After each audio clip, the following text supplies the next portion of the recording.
നിങ്ങൾ ലൈഫിൽ സ്റ്റക്കായി നിൽക്കുന്നതിന്റെ റീസൺ എന്താണെന്നറിയോ? Hi my dear action takers, I hope you all are doing great. ഞാൻ നിങ്ങളെ ആക്ഷൻ ടേക്കേഴ്സ് എന്ന് വിളിക്കുന്നത് എന്തുകൊണ്ടാണെന്നറിയോ? എൻ്റെ ചാനലിൽ growth related, mind set transformation, wealth and abundance related videos ആണ് ഞാൻ പോസ്റ്റ് ചെയ്യുന്നത്. ഒരു ഗ്രോത്ത് മൈൻഡ് സെറ്റ് ഉള്ളവർ അല്ലെങ്കിൽ ഗ്രോത്ത് ആഗ്രഹിക്കുന്നവരാണ് ഇത്തരം വീഡിയോസ് കാണുന്നത്. എൻ്റെ വീഡിയോസ് നിങ്ങളുടെ ഫീഡ്സിൽ വന്നിട്ടുണ്ടെങ്കിൽ ദാറ്റ് മീൻസ് നിങ്ങളൊരു ഗ്രോത്ത് ആഗ്രഹിക്കുന്ന വ്യക്തിയാണ്. ഗ്രോത്ത് ആഗ്രഹിക്കുന്നവർ എന്തായാലും ആക്ഷൻസ് എടുക്കുന്നവരാണ്. അതാണ് ഞാൻ നിങ്ങളെ ആക്ഷൻ ടേക്കേഴ്സ് എന്ന് വിളിക്കുന്നത്. ഈ വീഡിയോയുടെ എൻഡിൽ നിങ്ങളൊരു ആക്ഷൻ എടുക്കാൻ ഇറങ്ങുമ്പോൾ നിങ്ങൾക്ക് ഫേസ് ചെയ്യേണ്ടി വരുന്ന 3 ചലഞ്ചസിനെ കുറിച്ച് പറയുന്നുണ്ട്. So don't skip the video. Before moving to the video, let me introduce myself. I am Akhila. By profession, I am a career counselor and a life coach. ഒരു ഗ്രോത്ത് ആഗ്രഹിക്കുന്ന കമ്മ്യൂണിറ്റിയുടെ ഭാഗമാകാൻ നിങ്ങൾ ആഗ്രഹിക്കുന്നുണ്ടെങ്കിൽ താഴെ കാണുന്ന ലിങ്കിലൂടെ നമ്മുടെ വാട്സ്ആപ്പ് കമ്മ്യൂണിറ്റിയിലേക്ക് ജോയിൻ ചെയ്യാം. നിങ്ങൾ ഇനി ആരുമായിക്കോട്ടെ, ഒരു ഹൗസ് വൈഫ് ആകാം, അല്ലെങ്കിൽ ഒരു സ്റ്റുഡൻ്റ് ആകാം, ഒരു വർക്കിംഗ് പ്രൊഫഷണൽ, അല്ലെങ്കിൽ ഒരു പാരന്റ് ആകാം. ജീവിതത്തിൽ എന്ത് ചെയ്യണമെന്നറിയാതെ സ്റ്റക്കായി നിൽക്കുന്നവരാകാം. അതോ ഒരു ക്ലാരിറ്റി ഇല്ലാതെ ഇനി എന്ത് ചെയ്യണമെന്നറിയാതെ നിൽക്കുന്നവരാകാം. അത്തരക്കാർക്ക് ഹെൽപ്ഫുൾ ആകുന്ന വീഡിയോസാണ് ഞാനിവിടെ പോസ്റ്റ് ചെയ്യുന്നത്. ഇത്തരം വീഡിയോസ് നിങ്ങൾക്ക് ഹെൽപ്ഫുൾ ആവുന്നുണ്ടെങ്കിൽ എൻ്റെ ചാനൽ ഒന്ന് സബ്സ്ക്രൈബ് ചെയ്യാം, കൂടുതൽ പേരിലേക്ക് ഷെയർ ചെയ്യാം. നിങ്ങളൊരു ആക്ഷൻ എടുക്കാൻ വില്ലിംഗ് ആയിട്ടുള്ള ആളാണെങ്കിൽ ആക്ഷൻ ടേക്കർ എന്ന് കമൻറ്റ് ചെയ്യാം.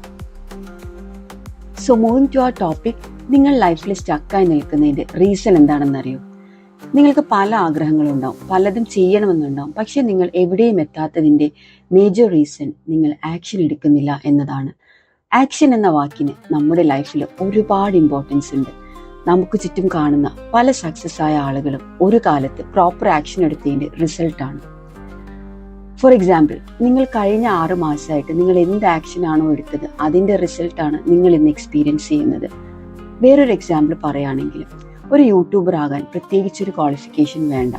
നമ്മൾ ഇന്ന് കാണുന്ന വളരെ സക്സസ്ഫുൾ ആയിട്ടുള്ള യൂട്യൂബേഴ്സ്, അവർ പ്രോപ്പറായിട്ട് കൺസിസ്റ്റന്റ് ആയിട്ടുള്ള ആക്ഷൻ എടുത്തതിന്റെ റിസൾട്ടാണ് ഇന്ന് അവർ നല്ലൊരു യൂട്യൂബറായി മാറിയിരിക്കുന്നത്.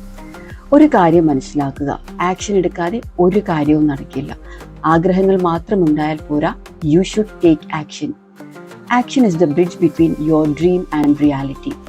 നിങ്ങൾ ചെയ്യാൻ ആഗ്രഹിക്കുന്ന കാര്യങ്ങൾക്ക് ഒരു ക്ലാരിറ്റി വേണമെങ്കിൽ കൺസിസ്റ്റന്റ് ആയ ആക്ഷൻ എടുത്താലേ സാധിക്കുള്ളൂ. ഇനി ഈ ഒരു വീഡിയോ കണ്ടിട്ട് നാളെ മുതൽ ആക്ഷൻ എടുക്കാം എന്ന് കരുതിയാൽ നിങ്ങൾ ഫേസ് ചെയ്യാൻ പോകുന്ന 3 ചാലഞ്ചസ് ഉണ്ട്. അതിനെയാണ് ആക്ഷൻ ട്രാപ്സ് എന്ന് പറയുന്നത്. അതിൽ ഒന്നാമത്തെ ട്രാപ്പ് പെർഫെക്ഷൻ ട്രാപ്പ്. കുറച്ചുകൂടെ പെർഫെക്റ്റ് ആയിട്ട് നിങ്ങൾ ചെയ്യാമെന്ന് കരുതുന്നുണ്ടെങ്കിൽ ഓർക്കുക, അതൊരു ട്രാപ്പാണ്. ആക്ഷൻ എടുക്കുന്നതിൽ നിന്ന് നിങ്ങളെ പിന്തിരിപ്പിക്കുന്ന ഒരു ട്രാപ്പ്. ഈ ഒരു ബിസി വേൾഡിൽ നിങ്ങൾ പെർഫെക്ഷനിസം നോക്കി നിൽക്കുകയാണെങ്കിൽ നിങ്ങൾ എവിടെയും ഓടിയെത്തില്ല. നിങ്ങൾ ഒരുപാട് പിന്നിലായി പോകും. മറിച്ച് ഇന്ന് എനിക്ക് എന്ത് ചെയ്യാമെന്ന് ചിന്തിച്ചുകൊണ്ട് ആക്ഷൻ എടുക്കുന്നതിലാണ് നിങ്ങളുടെ success. Number 2, over thinking trap. ഓവറായി ചിന്തിച്ചു കൂട്ടി ഒന്നിലേക്കും എത്താത്തൊരവസ്ഥ. ഓർക്കുക, ഇതും ഒരു ട്രാപ്പാണ്. മറ്റുള്ള കാര്യങ്ങൾ ചിന്തിച്ച് നിങ്ങളുടെ ഫോക്കസ് കളയാതെ സ്ട്രേറ്റ് അവേ ആക്ഷൻ എടുക്കുക.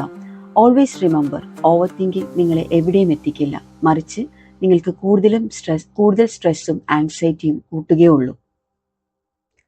Number 3, fear of failure. തോറ്റു പോകുമോ എന്ന് കരുതി ആക്ഷൻ എടുക്കാൻ സാധിക്കാത്തവർ. ഇക്കൂട്ടർ മറ്റുള്ളവരെ പേടിച്ചുകൊണ്ടാണ് ജീവിക്കുന്നത്. ഞാൻ തോറ്റുപോയാൽ മറ്റുള്ളവർ എന്ത് കരുതും, അവരെന്നെക്കുറിച്ച് എന്ത് ചിന്തിക്കും? ശരിക്കു പറഞ്ഞാൽ ഈ മറ്റുള്ളവർ ഇത് തന്നെയാണ് ആലോചിക്കുന്നത്, അവരെക്കുറിച്ച് മറ്റുള്ളവർ എന്ത് ചിന്തിക്കുമെന്ന്. എന്ത് രസകരമായ കാര്യം അല്ലേ? മറ്റുള്ളവർക്ക് ഇമ്പോർട്ടൻസ് കൊടുക്കാതെ നിങ്ങൾ നിങ്ങളിലേക്ക് ഫോക്കസ് കൊടുക്കുമ്പോഴാണ് നിങ്ങളൊരു ആക്ഷൻ ടേക്കറായി മാറുന്നത്. നിങ്ങൾ എക്സെപ്ഷണൽ ആവുന്നത് ആരെന്ത് വിചാരിച്ചാലും എനിക്കെന്താണെന്ന് ചിന്തിക്കുമ്പോഴാണ്. ഇത്തരം ചിന്താഗതികൾ മാറ്റിയതോടുകൂടി എൻ്റെ ലൈഫിൽ ഒരുപാട് ചേഞ്ചസ് വന്നിട്ടുണ്ട്. So trust me guys, if you want to change your life, take actions. നിങ്ങൾ ആക്ഷൻ എടുക്കാൻ റെഡി ആയിട്ടുള്ളവരാണെങ്കിൽ ആക്ഷൻ ടേക്കർ എന്ന് കമൻറ്റ് ചെയ്യുക. ഒരു റിയൽ ട്രാൻസ്ഫർമേഷൻ നിങ്ങൾ ആഗ്രഹിക്കുന്നുണ്ടെങ്കിൽ you can connect me for personal sessions. So stay tune for yet another productive video. ഇങ്ങനെയൊക്കെ നടന്നാൽ മതിയോ ലൈഫ് ഒന്ന് ചേഞ്ച് ചെയ്യണ്ടേ?